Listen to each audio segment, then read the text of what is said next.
This video has been sponsored by the FBI's Most Wanted list. Make sure to use the code Child Protective Services for 60% off your first 20 calls.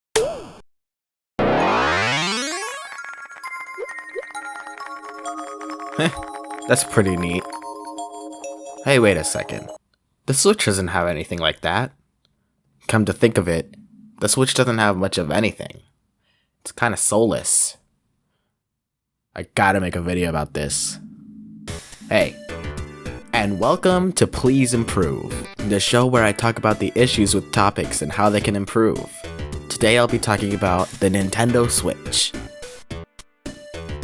The Switch doesn't have nearly as much personality as the consoles before it. Let's take the Wii for example.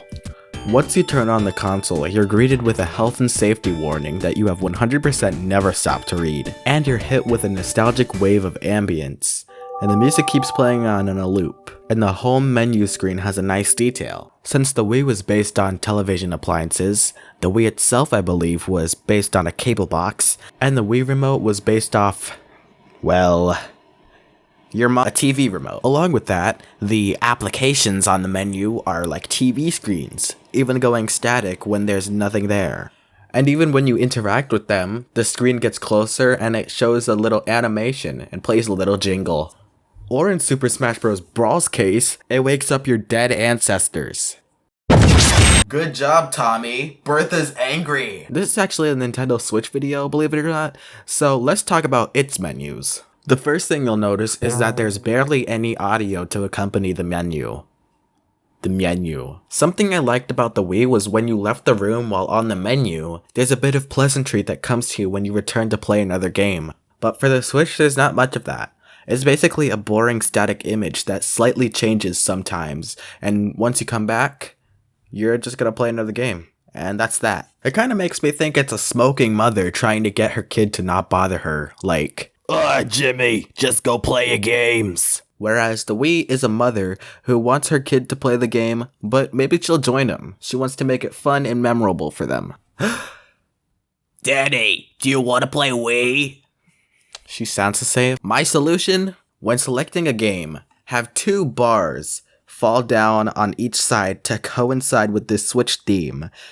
You could also get more use out of the snap sound with this. This would make the image fade into black and grow to fit the screen.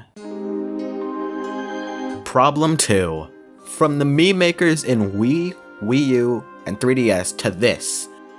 I think the Wii U iteration is the best, so we'll use that as a basis. When you first open the Mii maker, you get a set of options.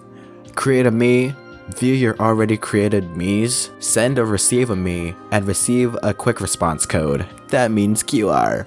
I had to look that up. And you get the chill music. I'm pretty sure I went to the Mii maker just to listen to the music. And you hear that? Nothing. The Switch version is the most boring version of the Mii creator, because it feels like they just added the Mii maker because they knew people liked it, but they felt like it was overdone. I feel like this theory is further exemplified by the fact that they omitted the existence of Miis in Switch Sports. And even further because the Mii creator is just an option in the settings menu and not even on this freaking sick widget bar. The lack of background music completely removes the chill atmosphere of the Mii creator. And the gallery is just a grid showing static images of your Mii staring straight forward. But for the Wii, Wii U, and 3DS, they actually did something. On the Wii, your Miis could walk around this barren wasteland. Where are they? And on 3DS and Wii U, your Miis are propped up like little action figures or collectibles.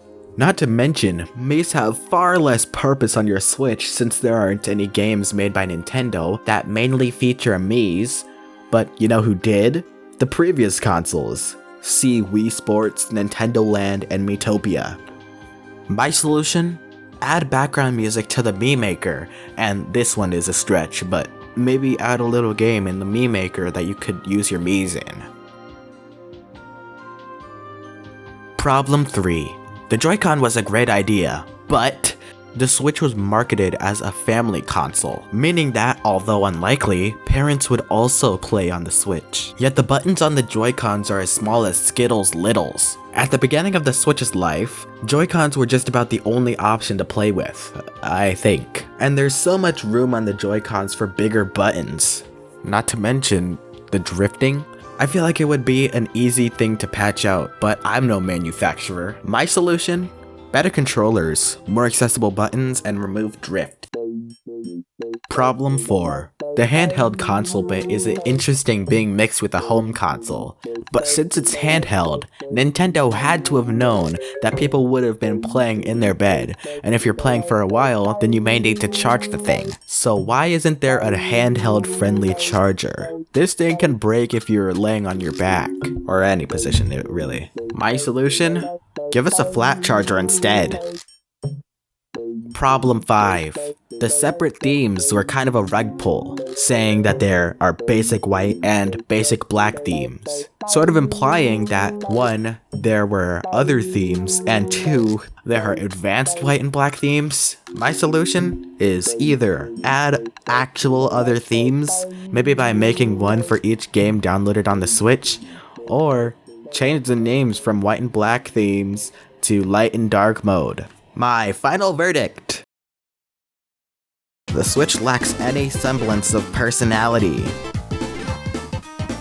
There you have it. This thing sucks. Don't ever buy one. Alright now, like and subscribe or else you'll be cast into a giant ice cream bowl.